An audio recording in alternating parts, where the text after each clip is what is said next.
One of the things that Dubai is famous for is a location called Ski Dubai, where they have literally built a ski slope inside of a mall.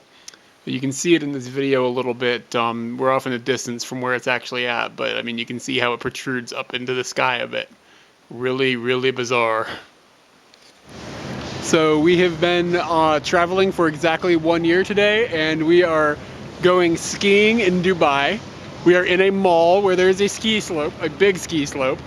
We're at the midpoint, and you can see it goes quite a ways up, and then it goes about that far down. And this is the first time Katie's been on skis in 10 years.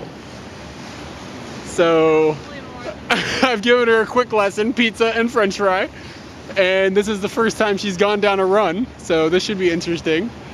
And it's really cold in here, and that's funny because it's over 100 degrees outside, which is just madness. So Katie is coming down the hill again. This is her third run, and she is doing pretty dang good. This is like essentially the first time she's ever skied. And she didn't hit the sign. She made it all the way down without falling. She only fell on her first run, so she's doing very good. This is terrifying. I almost went off that jump. I saw. That was so scary. Okay, so Katie is now on her own. She is staying at the midpoint of the mountain. And I am heading up to the top because she is not quite confident enough yet to go all the way up. But it really doesn't look that much worse, so I can probably, I'll talk her into it, I bet. But I bet you she'll be up here by the end of the day. And that down there is the midpoint. And this up here is the uppermost top point. And it is cold in here. It is like below freezing by quite a bit. And we don't have gloves. They don't provide you with gloves. They make you buy them at an extraordinary rate. So we're just dealing with it. And it's pretty frosty on the hands. And I haven't fallen, but Katie fell a couple times. So she got her hands covered in snow. So that's pretty detrimental to her enjoyment. But I think she'll do all right. This is pretty insane to be in a desert skiing. Dubai is an odd place. So I've been snowboarding probably not very well for 8 years now. And this is probably my second time in my life ever going skiing. And I went skiing before the age of 10. So I don't have much experience. And this has been terrifying. I don't know really what the difference is between the fear of snowboarding and the fear of skiing, but not having my feet together feels weird, and trying to figure out how to stop with 2 feet is weird. It's just been, I've had my adrenaline pumping for the straight last hour. It's been crazy. And I know that that's odd because most people are like, snowboarding seems scary, but really, to me, skiing is terrifying. So I guess the question that everybody has that skis is, how is the snow? And it feels better than you would expect. But, it's not slushy at all. It's almost icy, but it's not like super sheets of ice. It's not like you can't dig into it or anything. So it's actually not bad. It's better than I expected it to be, but it's not like skiing in like fresh powder or anything, clearly. The lighting is kind of weird though, because it makes it really difficult, like whatever color fluorescent lights they're using, it makes it difficult to see terrain. So when you're moving really quick, it's cold in here, so your eyes water up a little bit because I don't have goggles. And then when you have the lighting, makes it especially difficult to determine if you're going to hit like something, a change in the way the slope is or anything. So, after 2 runs, you're going to memorize this little slope, but the first couple runs is a little intimidating.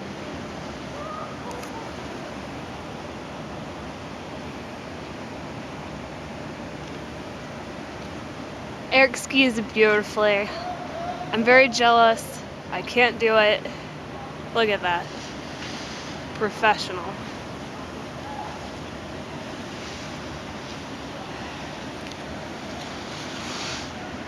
I just skied half a mountain. So 2 minutes ago we were in 0 degree weather in the ski slope, freezing to death. And we have just now walked out into the steamy hotness. And the camera is so fogged up. Look, I'm looking at Katie right now, but you probably can't even tell. It's a really strange feeling because it's 110 degrees out here.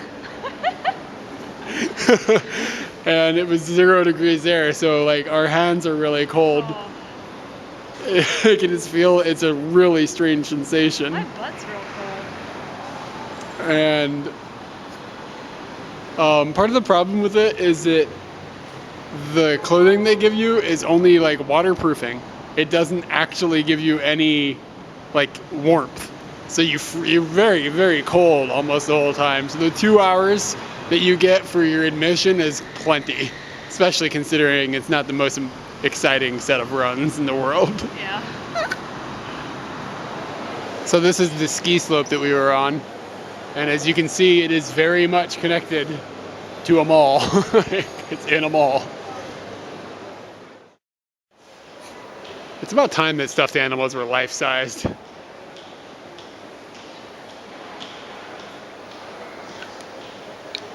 Look at this. Look at this pony.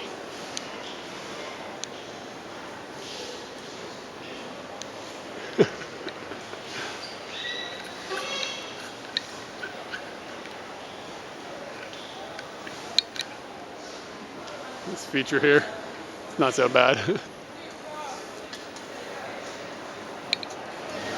So in a similar manner to the way Christmas is viewed in the West, Ramadan is very much like a festival of consumerism. And it's definitely not the spirit of the holy month in any leap or bound, but it's just what it's happened to it. Like when you walk around malls and stuff, you see the things like this. I mean, I'm in a grocery store and it's just signs all over the place talking about the spirit of Ramadan, low prices, and so much more. It's lame the same way it's lame in the States with Christmas. So what you can hear there in the background is the mosque. And they're basically, I think what they're doing is reading out of the Quran. And it's kind of a sing-songy sounding way about going about it. And they broadcast it through like a loudspeaker. And almost all the mosques do something like this. And it was something we heard in Indonesia and in Malaysia. And obviously now here on the Arabian Peninsula, it's something they do. And when it's in the distance, it's really, really pretty. As you get closer to it, it gets harsh because of the way that it's broadcast. And if your hotel is next to it and this goes off when you're trying to sleep, it can be annoying as a Westerner. But it is, when you're just walking around and you can hear it in the background, it's gorgeous sounding. It's really, really tranquil, especially coming in from the distance. And I also just got a haircut by the fanciest Filipino man on the planet.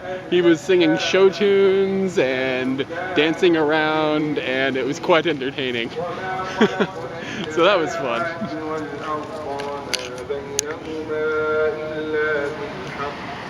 So I'm quite a ways away from it, but the Burj Khalifa is in the distance, and that is, of course, the tallest building in the world. And you can see it there looming over everything else. And I mean, these things here are big, huge, massive skyscrapers. And they're in about the same distance. So the fact that it towers over them by 2 or 3 times in height, it's just astonishing. This building is unbelievable.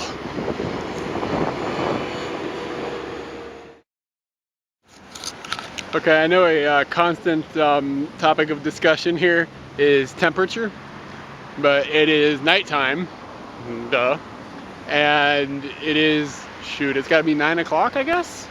And the thermometer on my bag indicates it's 100 degrees.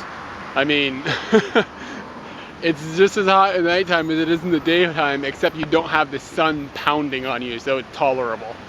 And it really does. The wind blows and it feels like somebody's hitting you with a blow dryer. It's so crazy. And it's very, very humid. And I guess that's what happens if you come to the Arabian Peninsula in August. Well, it's September now, so September 1st didn't make a difference from August 31st, though.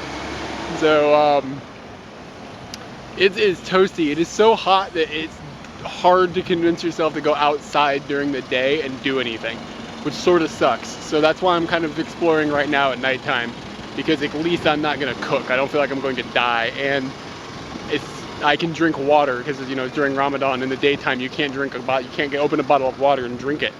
Like, so it makes going out in the daylight kind of difficult. So I'm not sure if all these Christmas lights are for Ramadan or if it's always here, but I kind of get the impression it's part of the celebration. And you can see up on this building up here, they've also draped some lighting on it. That's completely ignorant, so I mean, I'm just guessing, but I think it's for Ramadan. It's the type of, I've seen other types of things that are definitively for Ramadan that are similar to that, but perhaps that's up year round, I don't know. What makes Dubai very unique is that it's very, very, very ethnically diverse. It's something like 10% of the population is like native to the UAE, and everybody else is foreigners working here.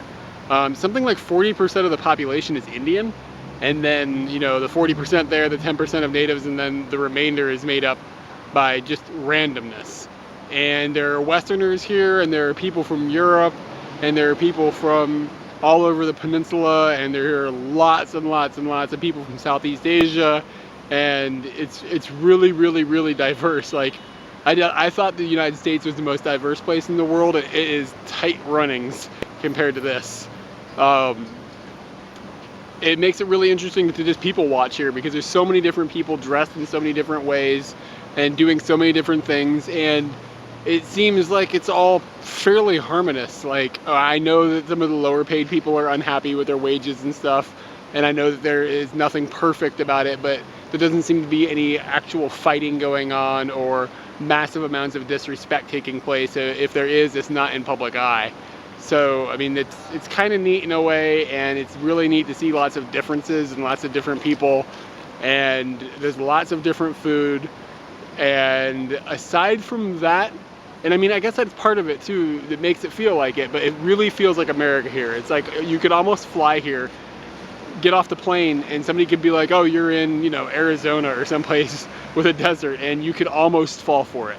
There's little things that would tip you off, like the writing on this building, for instance. You'd notice you weren't, that's not Arizona. But I mean, aside from that, like, there's big wide roads, there's American cars everywhere, there's a smorgasbord of different types of people here, which is, you know, I mean, that's very American. And there are chain restaurants, Burger King, Carl's Jr., Hardee's, Taco Bell. I'm looking at a Burger King right now, actually, and things like that. The grocery store here is exactly like going into an American grocery store. Like, everything is in there is just like American stuff, and things that would be considered imported here aren't super expensive. Like, you can get peanut butter and it's not ridiculously expensive. So, I mean, if you were to like move here as an American, it would be very, very little getting used to aside from the heat.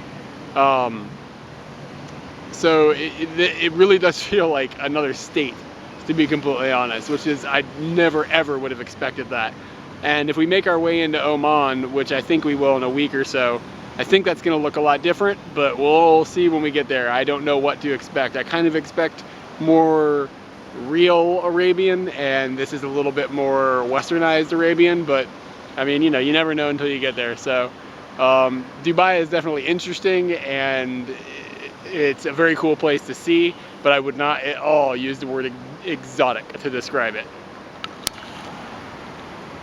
I just got done making a video about how Dubai is not exotic, and instantly turned the corner and this odd looking building was there. I believe it's a mosque of some sort, but so there are some quirks.